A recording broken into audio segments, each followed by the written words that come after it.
besoin de toi, maître. Heureuse est la mère qui t'a porté et allaitée. Heureux plutôt ceux qui écoutent la parole de Dieu et qui l'observent.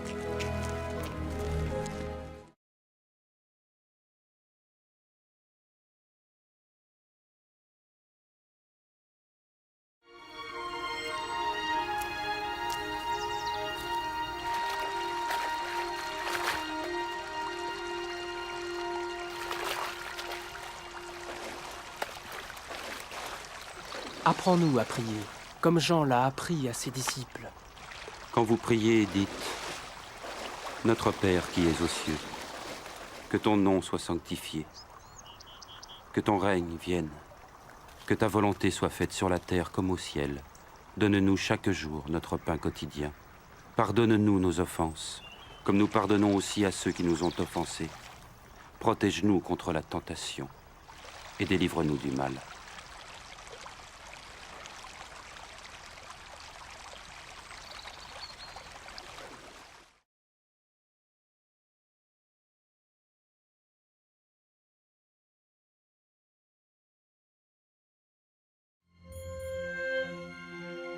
Dans les Saintes Écritures, Dieu déclare que le Messie viendrait pour être le sauveur du monde.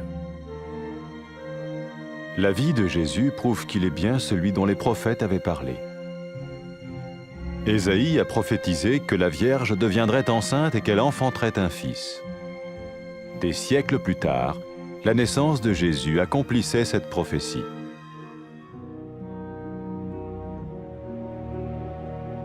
Les Saintes Écritures déclaraient que le saint à naître serait appelé le Fils de Dieu. Cela signifiait que Jésus serait le Fils de Dieu au sens spirituel et non au sens physique. Nous le voyons par sa manière de vivre. Il a guéri des malades, il a pardonné leurs péchés, les a ramenés à Dieu et leur a promis une place dans le royaume éternel de Dieu. Il s'est offert lui-même en sacrifice pour le péché à leur place. Puis il est revenu à la vie, victorieux sur la mort selon le plan de Dieu. Jésus a dit « Personne ne me prend la vie, mais je la donne de ma propre volonté. » La vie de Jésus n'a pas seulement accompli les écrits des prophètes, mais elle a aussi confirmé la vérité de la sainte parole de Dieu. Les prophètes avaient écrit « Ta parole, ô mon Dieu, est parfaite, elle dure à toujours. » Jésus lui-même a dit « Le ciel et la terre disparaîtront, tandis que mes paroles ne disparaîtront jamais. » Jésus est venu pour nous donner la vie dans toute sa plénitude. Et quand l'homme a désobéi à Dieu dans le jardin d'Éden, il a choisi sa propre voie et ses actions l'ont séparé du Créateur.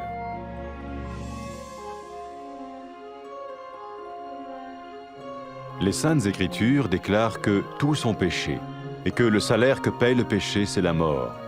Il s'agit de la mort spirituelle, éternelle séparation d'avec Dieu. Mais tout comme Dieu a donné un bélier pour qu'il meure à la place du fils d'Abraham, ainsi il a envoyé Jésus, le Messie, mourir à notre place. Sa vie, sa mort et sa résurrection restaurent la relation entre Dieu et tous ceux qui mettent leur confiance en lui.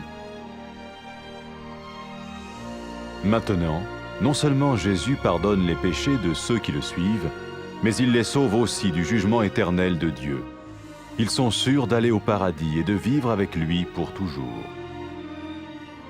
C'est cette vie et cette liberté de la culpabilité et du pouvoir du péché que Jésus offre à chacun aujourd'hui.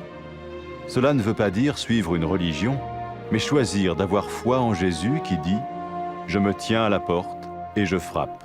Si quelqu'un entend ma voix et ouvre la porte, j'entrerai chez lui. » Cela veut dire se tourner vers Dieu et croire que Jésus vient dans nos vies pardonner nos péchés et nous rendre tels qu'il veut que nous soyons. Il ne suffit pas d'approuver intellectuellement ce qu'il dit, ni de vivre une expérience émotionnelle.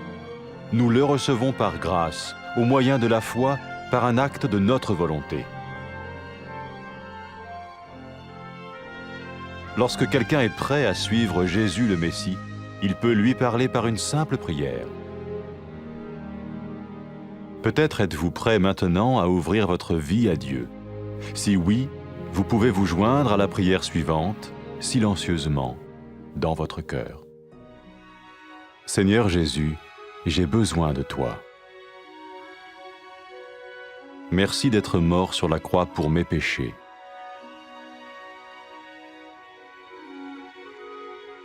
Je confesse mes péchés et je m'en repens.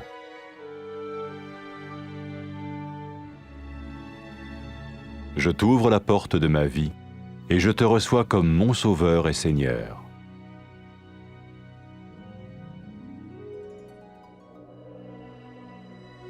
Merci de me pardonner mes péchés et de me donner la vie éternelle.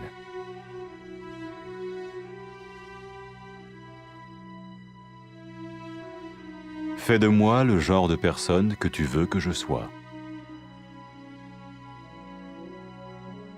Maintenant que je deviens l'un de ceux qui te suivent. Amen.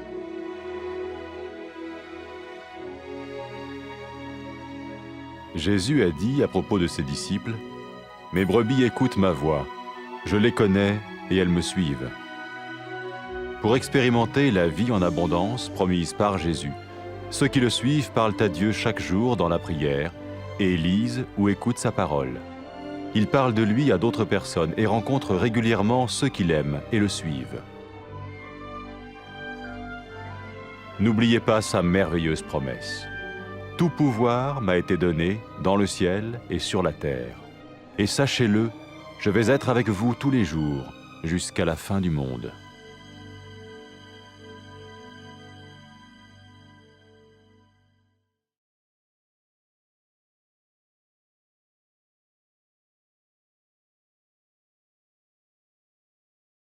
إليك يا رب. طوبى للأم التي ولدتك وأرضعتك. بل طوبى للذين يسمعون كلام الله ويطيعونه.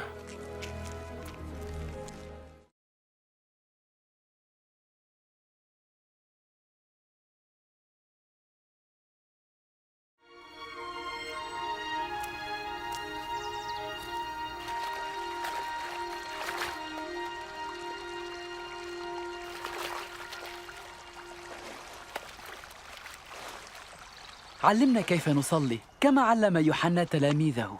متى صليتم قولوا: أبانا الذي في السماوات، ليتقدس اسمك، ليأتي ملكوتك، لتكن مشيئتك كما في السماء كذلك على الأرض. خبزنا كفافنا أعطنا اليوم، واغفر لنا خطايانا كما نغفر لمن يذنب إلينا، ولا تدخلنا في تجربة، لكن نجنا من الشرير.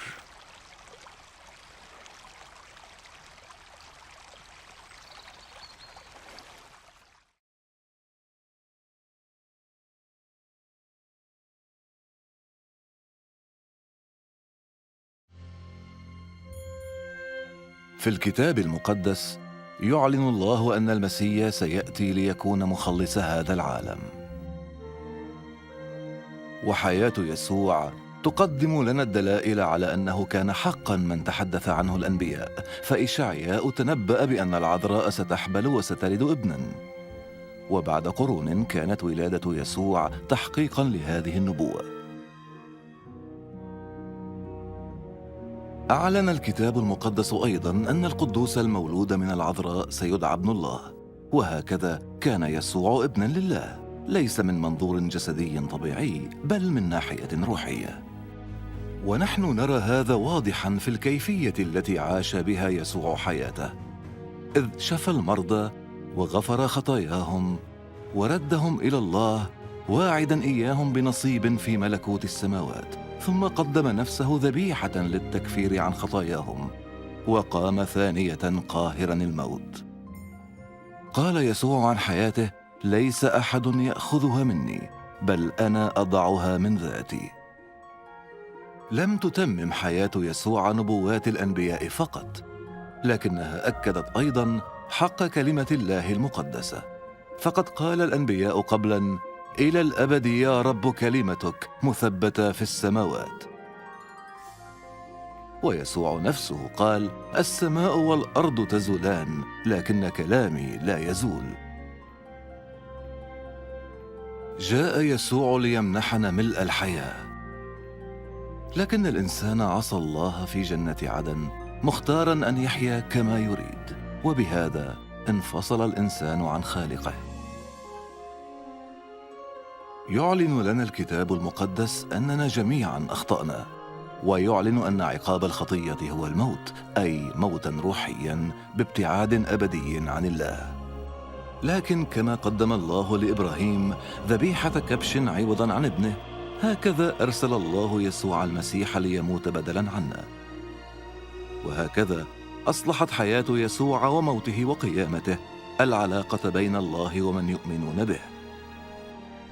وأولئك من يتبعون يسوع لا ينالون فقط غفران الخطايا، لكنهم قد نجوا أيضا من دينونة الله الأبدية، ضامنين لهم مكانا في الفردوس مع الله إلى الأبد. يقدم لك يسوع اليوم حياة جديدة وخلاصا من سلطان الخطية، وهذا لا يعني اتباع دين جديد، لكنه إيمان بعمل يسوع الذي قال: ها أنا واقف على الباب وأقرع، إن سمع أحد صوتي وفتح الباب أدخل إليه. وهذا يعني أيضا اللجوء إلى الله، واثقا أن يسوع سيدخل حياتك غافرا خطاياك ومغيرا إياك إلى الإنسان الذي يريده. ولا يكفيك أن توافق فقط على ما تسمع الآن أو أن تختبر شعورا عاطفيا، فنحن نقبل نعمة يسوع بالإيمان تعبيرا عن إرادتنا هذه. وحين تكون على استعداد لاتباع يسوع المسيح، فيمكنك عندها أن تخاطبه شخصيا من خلال صلاة بسيطة. قد ترغب الآن بأن تسلم حياتك لله. إن رغبت بهذا فيمكنك أن تصلي هذه الصلاة بصمت في قلبك. أيها الرب يسوع، أنا أحتاج إليك. أشكرك لأنك مت على الصليب لأجل خطاياي. أعترف الآن بخطاياي وأتوب عنها. أنا أفتح الآن باب قلبي وأقبلك مخلصا وربا.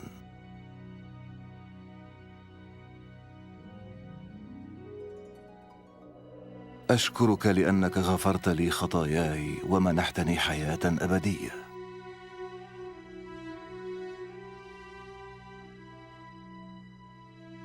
اجعلني ذلك الإنسان الذي تريدني أن أكونه، بينما أصبح واحدا من أتباعك. آمين.